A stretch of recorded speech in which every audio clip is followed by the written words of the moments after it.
السلام علیکم ناظرین، کیسے ہیں آپ سب؟ چینل میں آپ سبھی کا خیر مقدم ہے۔ امید ہے آپ سبھی خیریت سے ہوں گے۔ تو ناظرین، آج ہم جانیں گے کہ کیا عورت کا اصلی مقام چار دیواری تک ہے یا نہیں، مولانا طارق مسعود صاحب کے ذریعے سے۔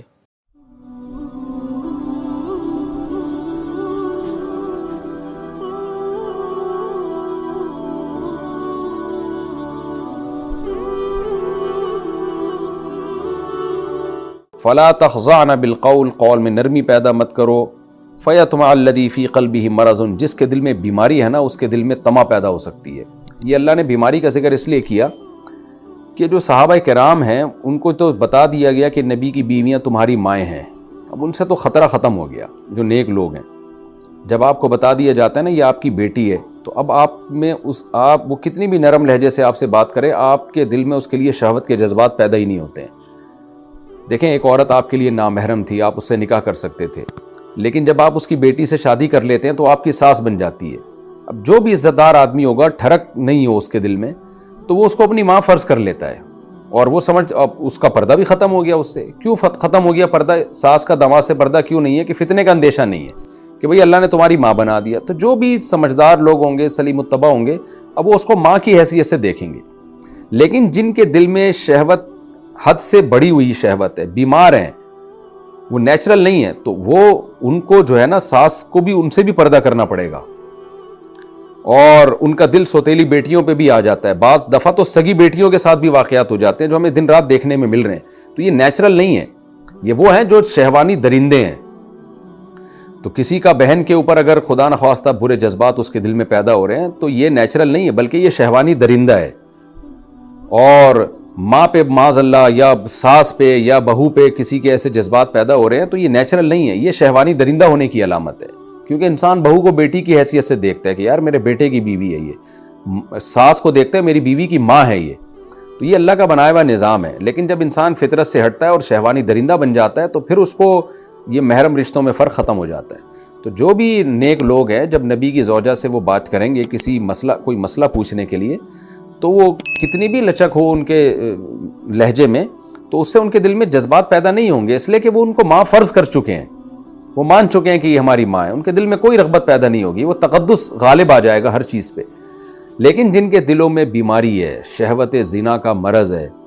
تو اللہ فرماتے ہیں ان سے بچانے کے لیے میں آپ کو حکم دے رہا ہوں کہ ہر ایک سے آپ نے اب نرم لہجے میں بات نہیں کرنی، کسی سے بھی نرم لہجے میں بات نہیں کرنی، کیونکہ فتنے کو روکنے کے لیے نا سب پہ پابندی لگائی جاتی ہے۔ یعنی ایسا نہیں ہوتا کہ جس سے خطرہ ہے اس سے تو آپ سخت لہجے میں بات کریں، اور جس سے خطرہ نہیں ہے اس سے نرم لہجے میں بات کریں، اس لیے کہ یہ کون بیٹھ کے فیصلہ کرتا رہے گا کہ اس سے خطرہ ہے اس سے خطرہ نہیں ہے۔ اور خاص طور پر جب ایٹیٹیوڈ آپ کا جو ہے نا وہ چینج ہوگا، تو جس سے خطرہ ہے وہ کہے گا اچھا مجھ سے خطرہ ہے، میں برا ہوں اور وہ نیک ہے، تو اس بحث کو اسلام نے ختم کر دیا۔ اس کی مثال بالکل ایسے ہے جیسے میرے پاس ایک کیس آیا کہ جی بھابی نے دیور سے پردہ کر لیا ہے، تو دیور بڑا غصے میں ناراض ہے، وہ کہنے لگا بھائی مجھ سے پردہ کیوں کیا ہے؟ تو بھابی سے جب پوچھا گیا، اس نے کہا بھائی شریعت کا حکم ہے دیور سے پردہ کرو۔ تو میں نے بتایا کہ بھائی واقعی شریعت کا حکم ہے دیور سے پردہ کرو، تو دیور کو اعتراض نہیں ہونا چاہیے۔ اس نے کہا جب حکم ہے تو سارے دیوروں سے حکم ہے نا، سارے جوان ہیں، تو مجھ سے پردہ کر رہی ہے، میرے دوسرے بھائی سے نہیں کر رہی۔ تو یہ معقول اعتراض تھا، بھائی جب پردہ کرو تو سب سے کرو نا۔ وجہ اس کی ہے کہ جب ایک دیور سے پردہ کیا دوسرے سے نہیں کیا، تو وہ اس دیور کے دل میں خیال ہوگا شاید میں برا ہوں، اور سوسائٹی میں میرا امیج برا جائے گا، لوگ کہیں گے کہ بھئی اس کی بھابی جو ہے اس سے پردہ کرتی ہے باقیوں سے نہیں، اس کا مطلب خطرہ اس سے، یہ برا ہے۔ تو اب یہ قانون جب بھی بنایا جاتا ہے نا، اوور آل بنایا جاتا ہے، تو عورت اگر بے پردہ ہوگی تو سب سے خطرہ آج بھی نہیں ہے، پہلے بھی نہیں تھا، ہر آدمی سے خطرہ نہیں ہوتا، لیکن کس سے خطرہ ہوگا کس سے خطرہ نہیں ہے، اگر ہم قانون یہ بنائیں کہ جس سے خطرہ ہے اس سے پردہ کرو، جس سے خطرہ نہیں ہے اس سے پردہ نہ کرو، تو ایک ٹینشن ہے، یہ چل نہیں پائے گا یہ قانون۔ تو فتنے کے خوف سے پابند سبھی کو بنا دیا جاتا ہے، بھئی لا ہے یہ کہ عورت جب بھی نامحرم مرد سے بات کرے گی، خطرہ ہو یا نہ ہو، اس بحث میں پڑنے کی ضرورت ہی نہیں ہے، تو نرم لہجے میں بات ہی نہیں کرے گی۔ باقی ہر ایک کو خطرہ ہوتا نہیں ہے، آج بھی دیکھ لیں آپ، بہت سی عورتیں بے پردہ گھوم رہی ہوتی ہیں، ہر مرد کو ان سے خطرہ نہیں ہوتا، ان کی نگاہیں پاک ہوتی ہیں، وہ کسی عورت سے ضرورت سے اگر بات کریں، اس کو دیکھتے بھی ہیں تو بھی خطرہ نہیں ہوتا ان کو، اس لیے کہ ان کو اپنے خواہش پہ کنٹرول ہوتا ہے۔ لیکن بیمار لوگ بھی ہوتے ہیں، شہوت کے مریض بھی ہوتے ہیں، تو اس لیے اللہ نے فرمایا امہات المومنین کو کہ اگرچہ آپ نبی کی بیوی ہو اور امت کی مائیں ہوں تو اس سے جو مخلص لوگ ہیں ان میں تو کوئی خطرہ نہیں ہے، لیکن بہت سے لوگ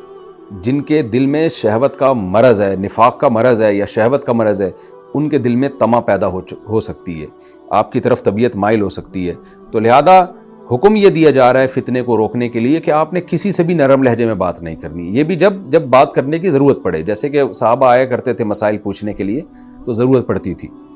اس لیے اللہ نے فرمایا فلا تخضعن بالقول، آپ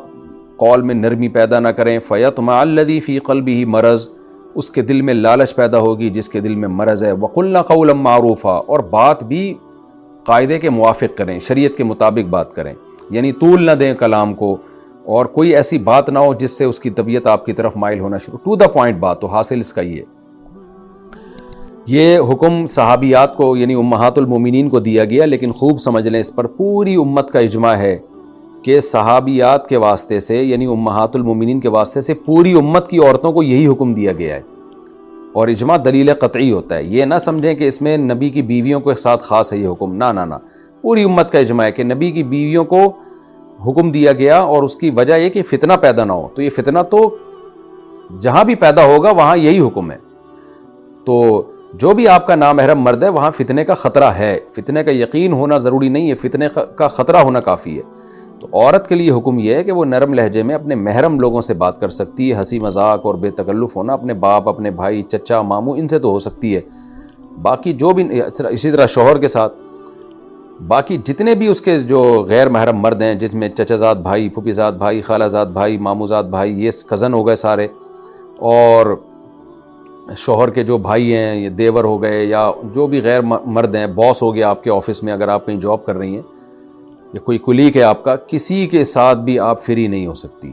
اور کسی کے ساتھ بھی بتکلف ہو کے نرم لہجے میں آپ بات نہیں کر سکتی، اس کو اللہ نے ان آیات میں حرام قرار دیا ہے، تو زنا کرنا بھی حرام ہے، اور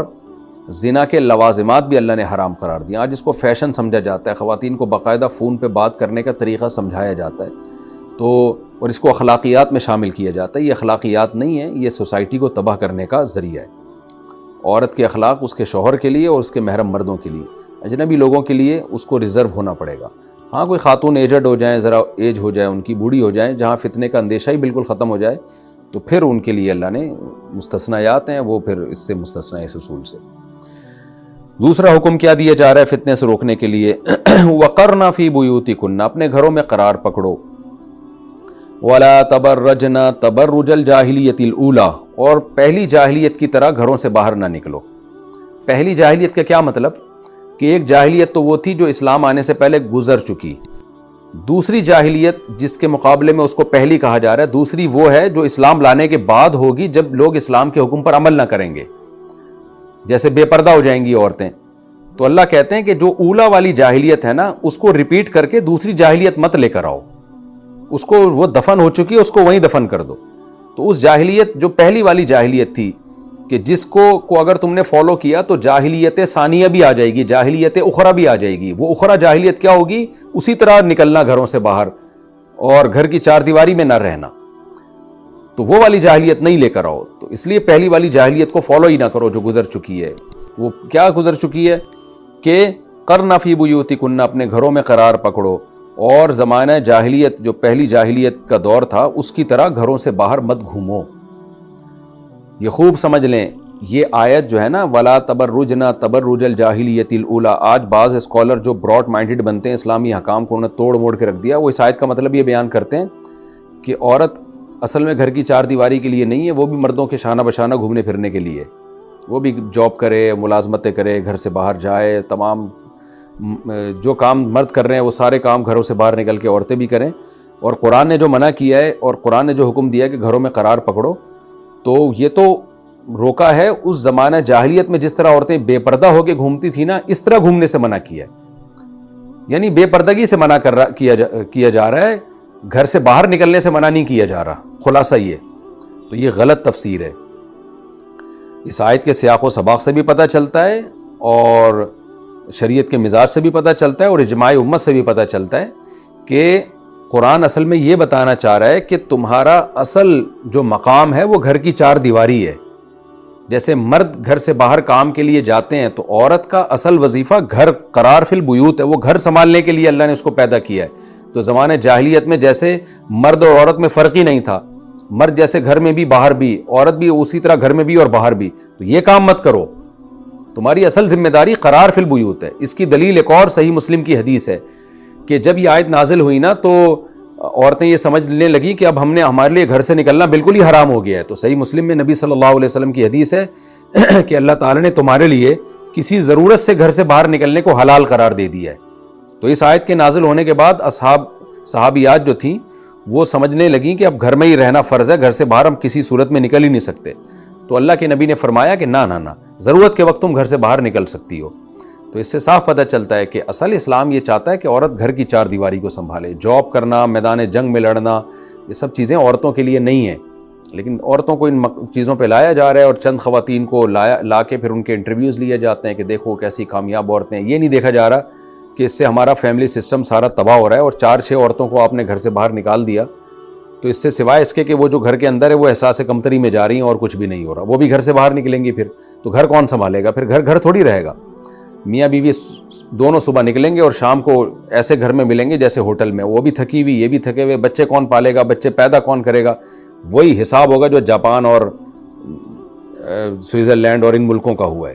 کہ فیملی سسٹم کی واٹ لگ گئی۔ کچھ ترقی تو کر لی، سب نے محنت کر کے ترقی تو کر لی،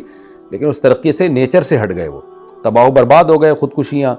اب وہاں کی خواتین سائنٹسٹ ہوتی ہیں، بڑھاپے میں جب ریٹائر ہوتی ہیں تو کوئی پوچھنے والا نہیں ہوتا، 3 دن بعد لاشوں سے پتہ چلتا ہے کہ اس گھر میں کوئی بڈھا مرا ہوا ہے۔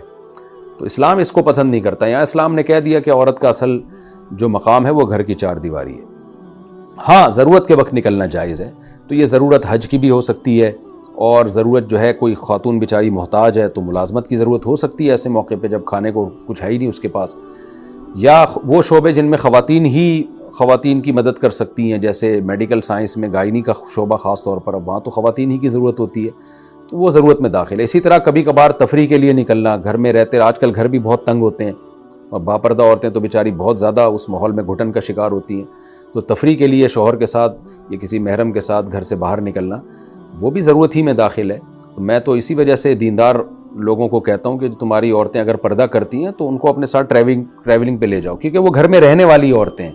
وہ جاب نہیں کرتی، وہ بے پردہ پارکوں میں گھومتی نہیں ہیں۔ تو مرد کی ذمہ داری ہے کہ ایسی خواتین کو تو زیادہ اپنے ساتھ سفر پہ لے کے جایا کرے، اس میں مرد بھی فتنے سے بچے گا اور ان کو بھی تھوڑی راحت ملے گی۔ تو یہ ضرورت کے مواقع ایک مستثنیٰ ہے اس سے۔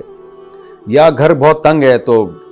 چھوٹے گھر ہوتے ہیں آج کل، واکنگ کا موقع نہیں ملتا، تو اس میں پارک میں پردے کے ساتھ ٹہلنے کے لیے جانا وہ بھی ضرورت میں داخل ہے۔ تو خلاصہ یہ نکلا کہ یہ نہیں کہ عورت کا گھر سے نکلنا علی الاطلاق حرام ہے، بتانا یہ مقصد ہے کہ اصل عورت کی ذمہ داری گھر کی چار دیواری ہے، اس کو سنبھالنا ہے۔ یہ فطرت نے بھی اس کے ذمہ لگایا اور اسلام نے بھی،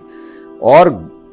مردوں کی طرح گھر سے باہر گھومنا پھرنا رہنا یہ زمانے جاہلیت کی رسم ہے۔ اور یہ بھی ذہن میں رکھیں کہ اس میں بھی خطاب نبی کی بیویوں کو ہے، لیکن امت کا اجماع ہے، علماء صلحاء کا، یہ حکم ہے تمام عورتوں کے لیے، کیونکہ زمانے جاہلیت میں تمام عورتیں گھروں سے باہر نکلا کرتی تھیں، تو اللہ نے زمانے جاہلیت کی رسم کا گلا گھونٹا اس آیت میں۔ تو نبی کی بیویوں کے توسط سے حکم تمام عورتوں کے لیے ہی ہے، تبھی تو نبی نے خواتین سے خطاب کیا کہ ضرورت کے وقت اللہ نے تمہارے لیے نکلنے کو حلال قرار دیا۔ تو اس لیے یہ حکم سب عورتوں کا ہے کہ اصل میں عورت کی ذمہ داری قرار فی البیوت ہے، گھر میں رہنا، یہ عورت کا اصل وظیفہ ہے۔ اور حقیقت یہ ہے کہ عورت کا اس میں سکون بھی ہے۔ آپ اس پہ ذمہ داریاں ڈالتے ہو نا گھر سے باہر کی، وہ کہتی تو ہے کہ مجھے سکون ملے، لیکن ملتا نہیں ہے سکون۔ عورت کا سکون گھر میں ہی ہے کہ گھر میں اس کی ذمہ داریاں پوری کی جائیں، وہ اپنے بچوں میں جیسے خوش ہوتی ہے ایسا دنیا کی کسی چیز میں خوش نہیں ہو سکتی۔ آگے اللہ تعالیٰ فرماتے ہیں وَأَقِمْنَا الصَّلَاةَ۔ آپ یہ بھی دیکھ رہے ہیں نا کہ جماعت کی نماز 27 گنا زیادہ فضیلت رکھتی ہے، لیکن اس میں بھی نبی نے حکم دیا کہ عورت کا گھر میں نماز پڑھنا مسجد سے زیادہ افضل ہے، کیونکہ قرار فی البیوت کے حکم پر عمل ہو رہا ہے اس سے۔ وَأَقِمْنَا الصَّلَاةَ، اور فرمایا نماز قائم کرو، وَأَطِيعْنَا الزَّكَاةَ، اور زکوٰۃ دو، وَأَطِيعْنَا اللَّهَ وَرَسُولَهُ، زکوٰۃ میں تمام صدقات و خیرات بھی آ گئے، اور اللہ اس کے رسول کی اطاعت کرو۔ یہ وہ طریقہ ہے جس سے تم تقوی پر چلو گی۔ انما یرید اللہ لیذہب عنکم الرجس اہل البیت، اللہ فرماتے ہیں کہ اللہ خاص تمہیں خطاب کر کے یہ احکام اس لیے بتا رہا ہے کہ اللہ چاہتا ہے کہ اے اہل بیت، اے نبی کی بیویوں، نبی کے گھر والیوں، اللہ چاہتا ہے کہ تم سے ناپاکی کو بالکل دور کر دے، یعنی گناہ کی ناپاکی، تمہیں پاک صاف بنا دے، وَيُطَهِّرَكُمْ تَطْهِيرًا، اور ہر طرح سے تمہیں پاک صاف کر دے، جسمانی گندگی سے بھی، روحانی گندگی سے بھی، ایک پاکیزہ گھر ہو جائے تمہارا۔ کتنی بڑی دلیل ہے، اہل بیت کا سب سے اولین مصداق نبی کی بیویاں ہیں، اور آج ایک فرقہ ہے جو کہتا ہے کہ نبی کی بیویاں تو اہل بیت میں ہیں ہی نہیں، تو یہ قرآن کی اس آیت کا انکار ہے۔ تو اہل بیت سے محبت ہمارے ایمان کا حصہ ہے۔ اہل بیت میں سیدنا علی ابن ابی طالب بھی داخل ہیں، سیدہ فاطمہ بھی داخل ہیں، حسن و حسین بھی داخل ہیں، حضرت عباس بھی داخل ہیں، لیکن نبی کی بیویاں بھی داخل ہیں۔ تو قرآن نے ان کو اہل بیت سے تعبیر کیا، پورا کلام نبی کی ازواج سے چل رہا ہے۔ فرمایا وَاذْكُرْنَ مَا يُتْلَى فِي بُيُوتِكُنَّ، اور آپ یاد کرو ان آیتوں کو جو آپ کے گھروں میں تلاوت کی جاتی ہیں، یعنی اللہ کی آیات، کیونکہ نبی صلی اللہ علیہ وسلم پر قرآن کا بہت بڑا حصہ نبی کے گھر میں نازل ہوا ہے۔ تو جو آیات، اور پھر نبی ان آیات کو گھر میں تلاوت کیا کرتے تھے، کیونکہ کسی بھی مرد کا جو شادی شدہ آدمی ہوتا ہے اس کا ایک وقت کا ایک بہت بڑا حصہ اس کے گھر میں گزرتا ہے۔ تو جو تمہارے گھر میں نبی کی زبان سے تم اللہ کے آیات کو سنتی ہو، تلاوت کو سنتی ہو، اس کو یاد کرو تم، یعنی زبان سے بھی یاد کرو، یاد کر کے، اور عمل سے بھی یاد کرو۔ والحکمہ، اور حکمت کی باتیں، یعنی نبی صلی اللہ علیہ وسلم کے قرآن کے علاوہ بھی تو بہت سارے ارشادات ہیں نا جو نبی اپنی زبان سے کہتے ہیں۔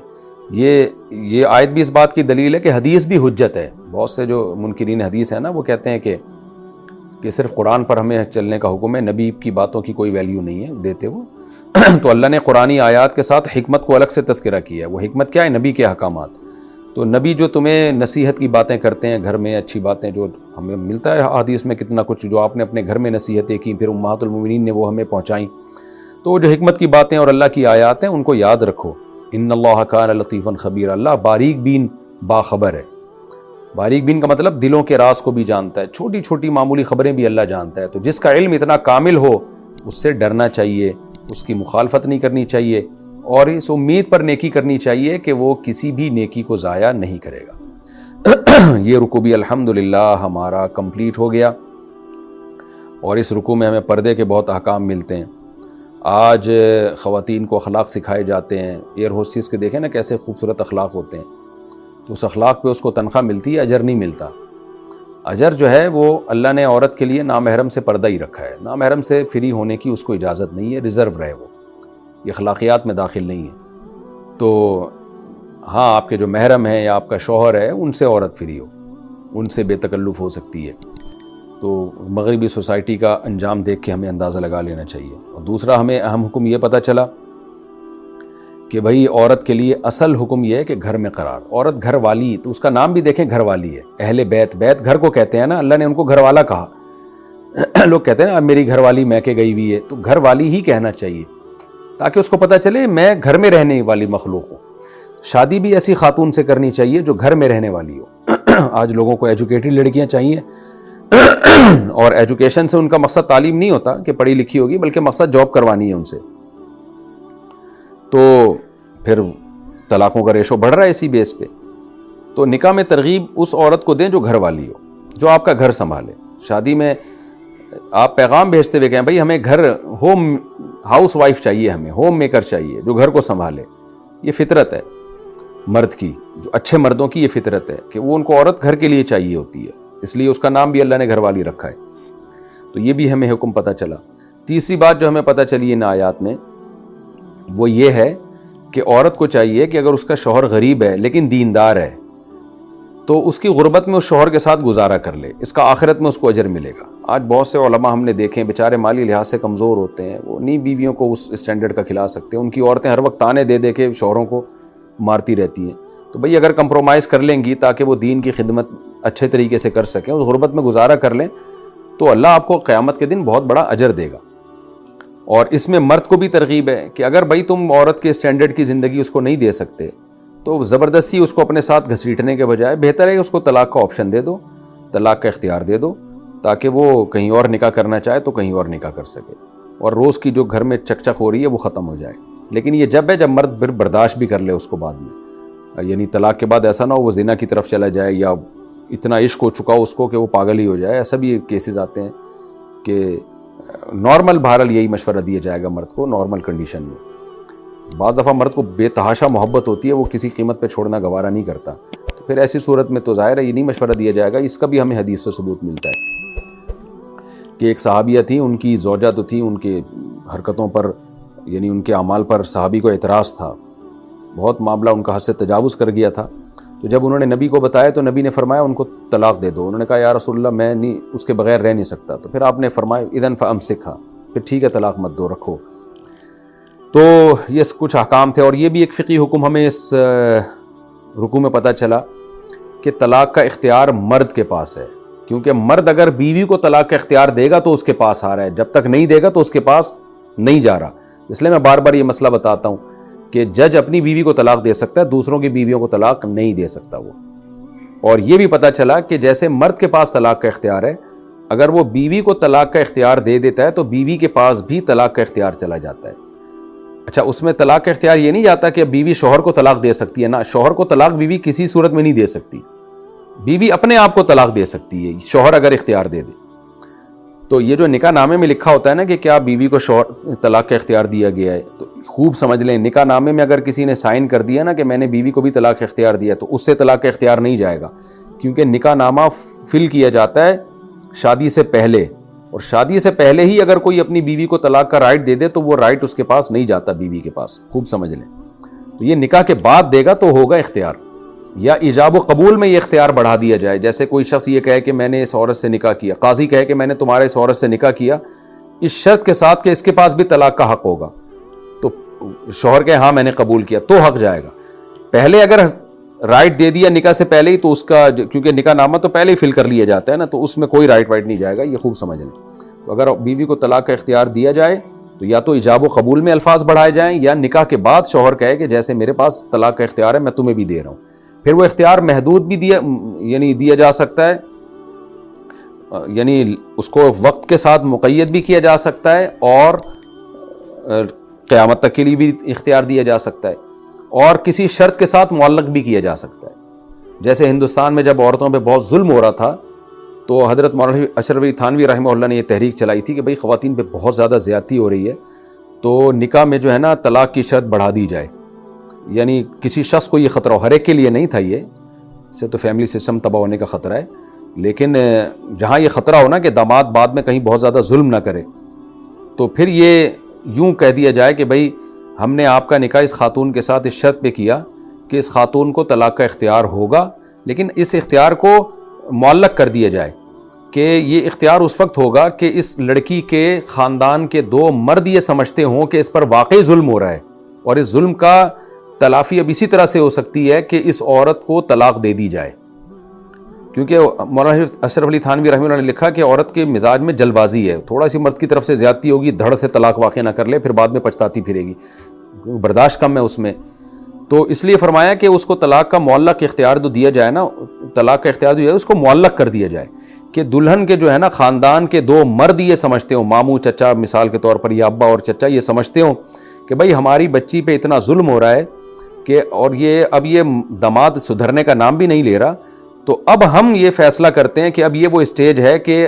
اس میں اگر طلاق واقع کر دی جائے تو یہی ہمارے پاس آپشن ہے، تو یعنی خاندان کے دو مرد اس پہ راضی ہوں تو پھر دلہن اپنے اوپر طلاق واقع کر سکتی ہے، یعنی اس طرح سے اس کو باؤنڈ کیا جا سکتا ہے۔ تو یہ آپشن اسلام نے دیا ہے، یہ آپشن استعمال کیا جا سکتا ہے جہاں ضرورت ہو، جہاں ضرورت نہ ہو پھر نہیں کرنا چاہیے، کیونکہ پھر اس طرح سے آج کل خواتین ویسے ہی لبرل ہیں، ذرا سی بات پہ عدالتوں سے خلا لے رہی ہیں، تو ایک طلاق کا دھندا کھل جائے گا۔ جہاں خطرہ ہو یا کسی قوم کے بارے میں ہو کہ اس قوم میں عورتوں پہ ظلم بہت ہوتا ہے، جیسے گاؤں دیہاتوں میں، بعض گاؤں دیہات ایسے ہیں جہاں بہت ظلم ہوتا ہے، بے تحاشا مارتے ہیں، پیٹتے ہیں، ظلم کرتے ہیں، لٹکا کے چھوڑ دیتے ہیں، 10 سال کے لیے ملک سے باہر بھاگ جاتے ہیں، تو اس میں ایسا اختیار لگانے میں، یا آپ کو ڈر ہے اپنے داماد کے بارے میں کہ یہ اجنبی جگہ شادی ہو رہی ہے،